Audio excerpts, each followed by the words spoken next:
One of the interesting things about the most clever narcos is their ingenuity, an ability to think up new ways to secretly move their illicit products across borders and around the world.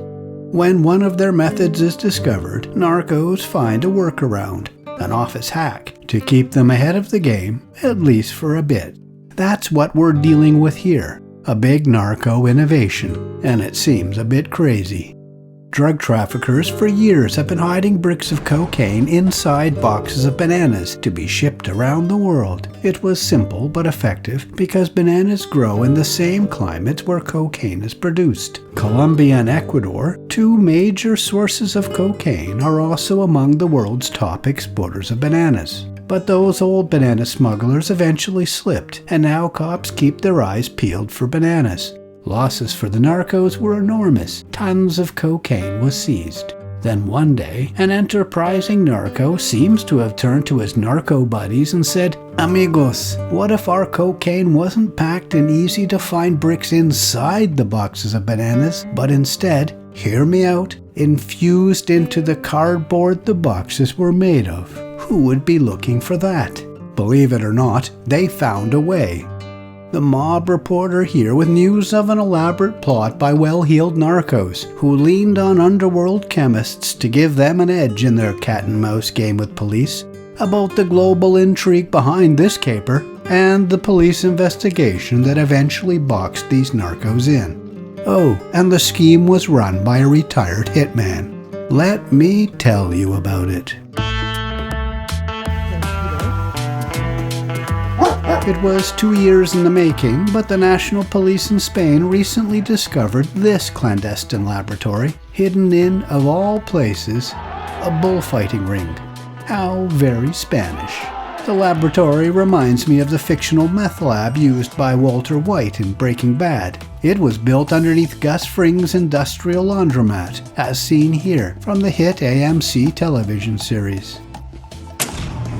The real one, in Spain, for cocaine though, not meth, was in La Puebla de Montalbán in Toledo, which is about as far from any international border as you can get in Spain, smack in the middle of the country. It was on a remote cattle farm surrounded by olive groves. This lab wasn't underground like Walter White's, but it was beneath the spectator stands of the bull ring, where they replicated the large clandestine outdoor cocaine processing laboratories used in Colombia. This is where they performed their modern-day alchemy, extracting the chemicals from the cardboard, reconstituting it, likely as cocaine base, and then continuing its processing into recognizable, saleable white powder that was then neatly pressed into 1 kilogram bricks. Before those chemists got down to work, though, they had to get the impregnated cardboard to the lab, and that was the work of the network's transportation branch. The importers were based in Malaga, a sunny city on Spain's popular Costa del Sol on the Mediterranean Sea. They used registered fruit import-export businesses to cover their trail. They placed the orders for the fresh bananas from Colombia that arrived by ship at the port of Malaga. Customs searches typically focused on what was inside the boxes, and so the first loads of bananas stuffed into doctored boxes sailed right on through. The gang rented a small industrial warehouse where the fruit was delivered, and workers moved the bananas from the special boxes into regular boxes. The doctored boxes were then driven to Leganés, a suburb of Madrid, and hidden in a storage facility under heavy security. Meanwhile, the bananas were sent on their way to Merca Madrid, a huge wholesale fruit and fish market, to maintain the appearance of being a legitimate fruit importer. Once the special boxes arrived in Spain, there was a non-stop flurry of activity.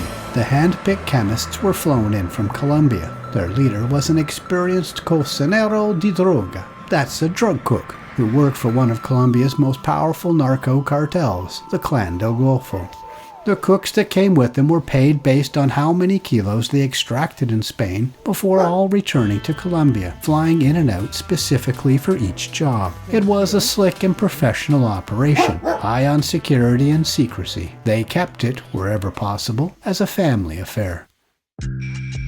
It was led by a former member of one of Colombia's now disbanded paramilitary group called the Bloque Central Bolivar, or the BCB. They were a real bad bunch. In its heyday, the BCB was one of the most powerful armed factions in Colombia and stands accused of 106 massacres, with more than 4,400 murders and 1,700 kidnappings, all from 1999 to 2006. That's when it disbanded under a peace deal with the government. Here is Carlos Mario Jimenez, known by the alias Macaco, the former leader of the BCB who controlled cocaine-producing regions and took control of trafficking routes, as well as going to war with guerrilla groups. The demobilization of the BCB left Macaco in prison, and some of his soldiers with time on their hands in an unwelcome and awkward retirement. The Great Cardboard Caper was run by a former BCB sicario, Spanish for a hitman. For a time he sold his services to various cartels and gangsters in Colombia, but over time he relocated to Spain and became a boss of his own, bringing his sons and a nephew into leadership with him. He then recruited cooks he knew with deep experience from the Colombian jungles to do the lab work on short-term contracts in Europe. His banana box scheme ran without a slip for a couple of years. The jewel of his empire was the secret laboratory in the bullring, mimicking the setup and equipment used in Colombia's jungle labs.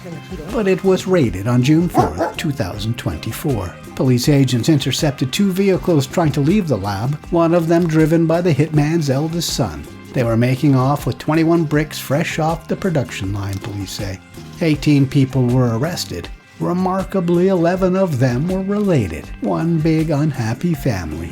About halfway between the lab and Madrid, in a town called Cesena, police raided 3 houses, including the boss's. In raids in Madrid and Malaga on June 28th, the transportation branch was taken down. 8 more people were arrested, suspects of Colombian, Chilean, and Spanish origin. Spanish police even sent international arrest warrants for those on the supply side of the operation in Colombia. In July and August, Colombian police arrested 2 people accused of shipping the tainted boxes of bananas. It's appropriate that the probe ended in Colombia because that's where it began in 2022 with a tip from Colombian National Police alerting Spanish authorities to a suspicious shipment. The shipment was linked to 2 fruit companies, and Spanish police spotted company executives meeting with the hitman's family, and police bagged the banana box gang before they could split. It's still fairly new to find coke processing plants in Europe. Some of the first ones were found in Spain.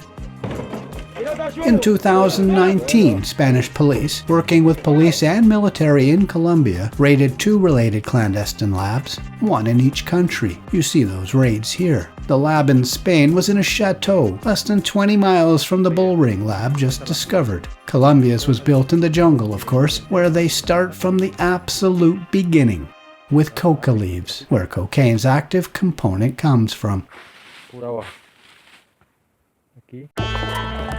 In 2021, this lab was discovered north of Madrid in a rural vacation rental property. When police raided it, 5 cooks were inside. 1 tried to escape by jumping out a window. The cocaine paste feeding this lab was smuggled hidden in paint. In 2022, Spanish police found their first Colombian-style lab near Madrid. You see it here. It mimicked the outdoor jungle labs of South America. It was on a large farm, hidden by foliage and covered by umbrellas and tarps. Guards used drones to monitor the area. Their cocaine base was smuggled in bags of cement. It's a common occurrence, of course, in Colombia for the military or police to raid cocaine laboratories in the jungle. You see recent examples here.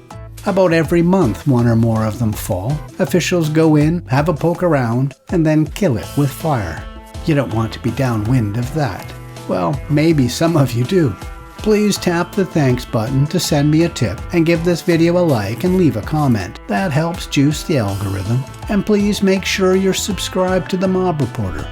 Thanks for watching to the end.